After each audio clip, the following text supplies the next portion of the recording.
सोलापूरच्या शासकीय रुग्णालयात बनावट दिव्यांग प्रमाणपत्र तयार करून शासनाची फसवणूक केल्याचा धक्कादायक प्रकार हा उघडकीस आलाय.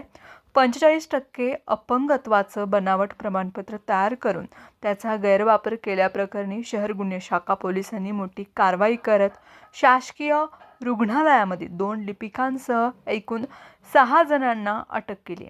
या प्रकरणामुळे सरकारी यंत्रणांमधील दस्तऐवज पडताळणी प्रक्रियेवरती गंभीर प्रश्नचिन्ह निर्माण झाले. या प्रकरणी सोलापूर शासकीय रुग्णालयाचे अधिष्ठाता डॉक्टर ऋत्विक जयकर यांनी सदर बाजार पोलीस ठाण्यात फिर्याद दाखल केली असून त्यानंतर शहर गुन्हे शाखेनं तपासणीची सूत्र हाती घेत मोठी कारवाई केली. प्राथमिक तपासामध्ये आरोपींनी बनावट पत्त्याचे पुरावे आणि खोटे आधार कार्ड तयार करून 45% अपंगत्वाचं दिव्यांग प्रमाणपत्र मिळवल्याचं समोर आलंय.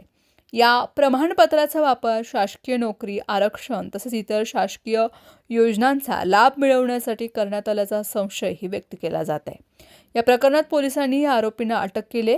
विजय बाळासाहेब गर्जे, शिक्षक, अहमदनगर, राजेश भाऊसाहेब जाधव, कनिष्ठ लिपिक, पाटबंधारे विभाग, महेश दिनकर बारगजे, रमेश ढवाण, सागर राजपूत, वरिष्ठ लिपिक, शासकीय रुग्णालय सोलापूर, वसीम खान, कनिष्ठ लिपिक, शासकीय रुग्णालय सोलापूर यातील शासकीय रुग्णालयामधील दोन्ही लिपिकांविरोधामध्ये सदर बाजार पोलीस ठाण्यामध्ये गुन्हा दाखल करण्यात आला असून त्यांनाही अटक करण्यात आली.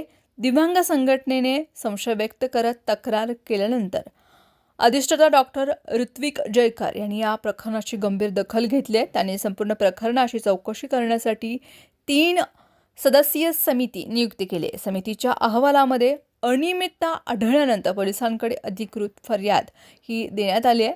फिर्याद दाखल झाल्यानंतर सोलापूर शहर गुन्हे शाखेनं तपास हा सुरू केला आहे. तपासादरम्यान बनावट कागदपत्रांच्या आधारे दिव्यांग प्रमाणपत्र तयार केल्याचं प्राथमिक पुरावे हे समोर आल्यानंतर पोलिसांनी आरोपींना अटक केली. या प्रकरणात आणखीन काही जणांचा सहभाग आहे का याचीही तपासणी सुरू आहे.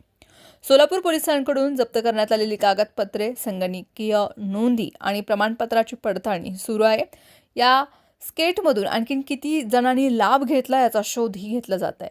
तसेच इतर शासकीय कार्यालयांशी या प्रकरणाचे काही संबंध आहेत का याचाही तपास सुरू असल्याची माहिती सूत्रांनी दिली आहे.